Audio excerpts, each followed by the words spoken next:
Question now, whatever became of the notion that the U.S. would orchestrate an Iraqi version of the Marshall Plan? Browning Rockwell worked as a contractor in Iraq, helping to build schools and hospitals. He joins us now from Washington to talk a little bit about this.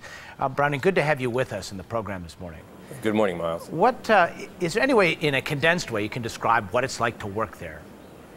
Well, I think the footage was pretty accurate. It's a very tense environment as you're going around. It's a case where you're always worried about being in the wrong place at the wrong time.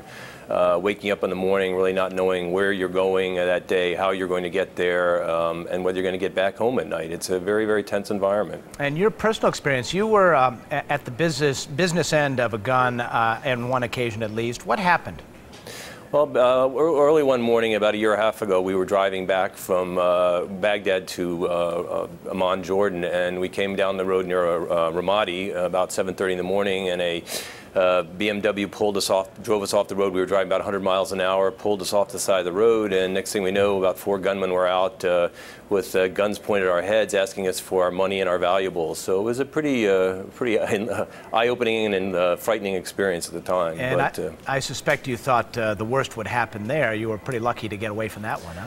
Certainly. Fortunately, I was with 3 other Iraqis, and I was very low-key, didn't say anything, and basically at that time just wanted our money and any other valuables that we had. But several months later, it escalated to they were taking hostages, so I was very fortunate. Yeah. I'm trying to get a sense of what the impact is now that Bechtel is leaving, or what impact Bechtel actually brought to bear while in Iraq. One of the things we talk about a lot is electricity and the amount of electrical production. Right now in Baghdad, on average, they get about 5.5 hours a day. Before the war, they had 16 to 24 hours. It seems like things are going backward there. Is that true?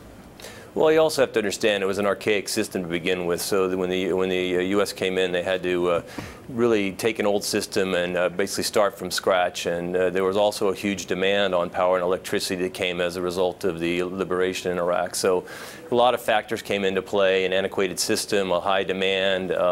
Certainly, it's not what everybody would like it to be at this time, and they're doing their best to improve that. A lot of people would say that was so crucial, though, that the U.S. came in and all the hope that was associated with that, and then the lights couldn't even come on. Would you look at that as sort of a turning point, a fork in the road, or were there others along the way where, would that the U.S. had done something, things might have turned out better? Well, there's always 20/20 hindsight. There were a lot of things that could have been done differently. I think there were a lot of very talented people that went there with great ambitions to make a change, but unfortunately, events occurred that changed things. Security was a major issue, as you've highlighted in this program. Things don't move as fast as we would like them to move there, and it was a culture that was coming out of the dark ages in some ways and being confronted with a lot of things to grapple with. So it was a disappointment on a lot of fronts. I don't think I can pinpoint any one item, but overall, I know it's a disappointment for all parties involved. My biggest concern today is, what is this change in withdrawal?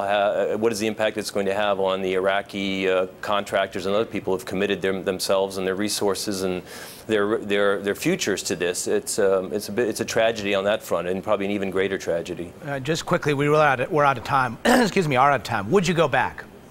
Well, certainly. It's a wonderful country, wonderful people, a lot of opportunity. It's certainly a bit ominous right now from what you see in the news, but it's a beautiful country with a lot of very interesting opportunities there, and hopefully that will improve in years to come. Right now, I think I'd be a little bit reluctant to. Okay, I understand. Browning Rockwell, former contractor in Iraq, thanks for being with us. Soledad. Thank you.